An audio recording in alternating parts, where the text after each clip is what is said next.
Agora vamos falar só da discriminante legal, que você deve ir, neste momento, para o seu artigo 23 do Código Penal. Você deve ir para o artigo 23 do seu Código Penal e você tem que ler lá. Aqui para os meus alunos do Teams, eu vou colocar o nosso slide. Para ler com vocês o artigo 23 do Código Penal. Estou lendo o que está escrito no artigo 23 do Código Penal. Não há crime quando a gente pratica o fato em estado de necessidade, em legítima defesa e em estrito cumprimento do dever legal ou no exercício regular do direito. Estas são as 4 excludentes de licitude legais típicas que nós temos. Aproveita e lê o parágrafo único, porque vamos entrar nele daqui a pouco. Excesso punível. O agente, em qualquer das hipóteses, responderá pelo excesso doloso ou culposo. O que significa excesso doloso ou culposo? Você está sob excludente de licitude. Você está agindo em legítima defesa. Só que você se excede. Você vai além do necessário. Você vai além do exigido. E ao invés de apenas desarmar e cessar a injusta agressão do criminoso com um tiro, você descarrega a arma nele e dá 10 tiros.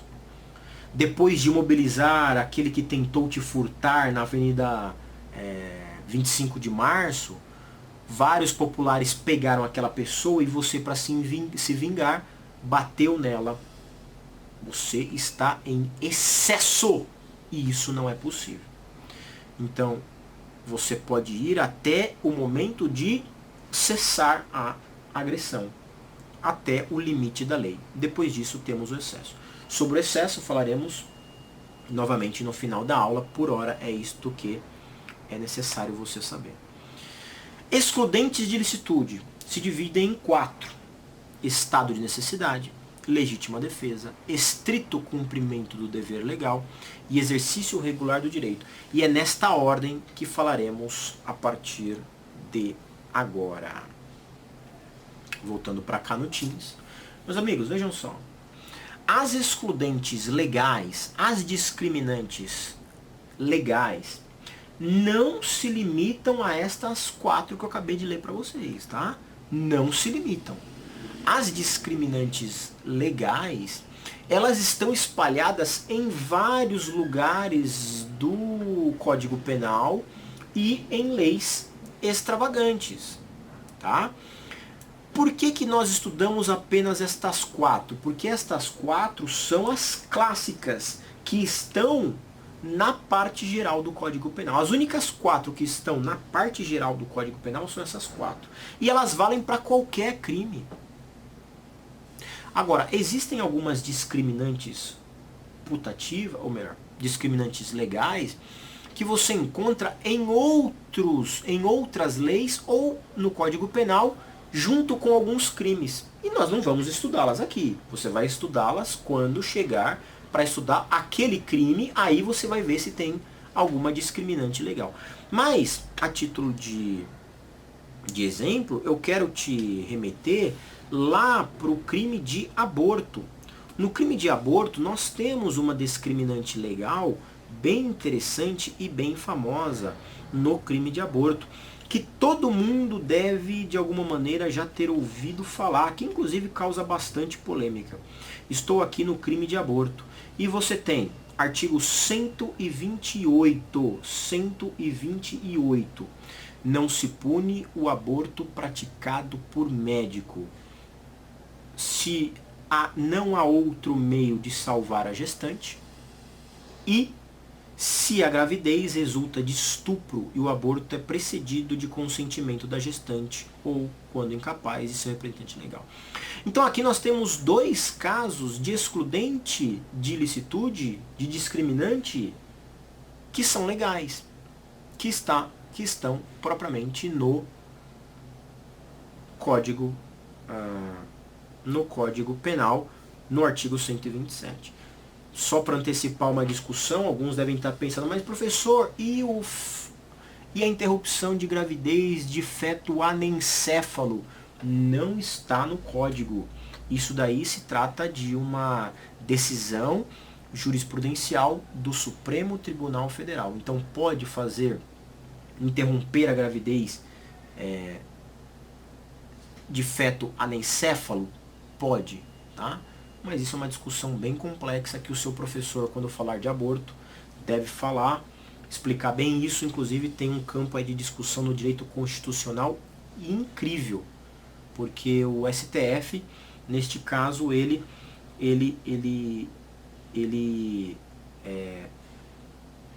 definiu de alguma maneira o limite da vida, o que é vida, com base nesse aborto de feto anencéfalo, né? Então eles decidiram que vida para o direito é aquele corpo que tem sinais encefálicos, eletroencefálicos. Então, enquanto tem sinapses e sinais eletroencefálicos rodando, você tem a vida. Quando para, que aquela máquina ela vai anunciar que não tem mais nenhuma corrente elétrica no cérebro, o STF e o direito brasileiro entende que se tem, então, a morte instalada, ainda que todos os órgãos estejam funcionando. É por isso que você consegue fazer o transplante de órgão, tá bom? Bom, mas essa é uma discussão que não é nossa. Voltando para cá, eu quero mostrar para você então a primeira excludente de ilicitude que falaremos é do estado de necessidade. E o que é estado de necessidade? Estado de necessidade é a briga entre dois bens jurídicos. Você está brigando entre dois bens jurídicos. 2 ou mais, podem ter 10 brigando. Só que esses dois bens jurídicos são ambos legítimos. São dois bens jurídicos que brigam para saber qual deve viver, só que ambos são legítimos. Nenhum deles é ilícito, nenhum deles está afrontando a lei. Simplesmente o estado de necessidade, veja o nome, né? Estou numa situação de pura necessidade, eu preciso escolher qual bem jurídico eu vou destruir e qual eu vou fazer permanecer, porque eu não posso ficar com os dois. E o exemplo clássico do estado de necessidade é a chamada tábua de salvação. Anote aí, tábua de salvação. É o famoso caso do náufrago. Então, o navio afundou, eu tenho uma tábua de salvação, não é um bote, não é uma boia, é uma mera tábua. Esta tábua só comporta uma pessoa. Se ambos ficarem debruçados sobre essa tábua, a tábua não aguenta o peso e vai afundar.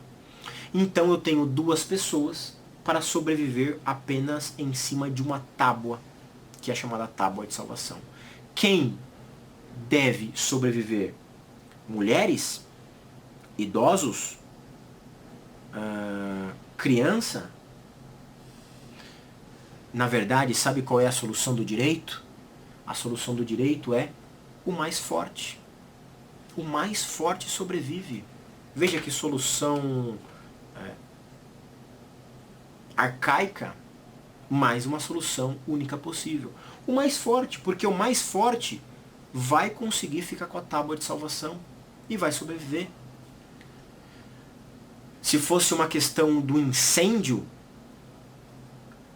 quem que vai sobreviver porque precisa correr mais rápido para sair? Por exemplo, lá no caso da boate Kiss.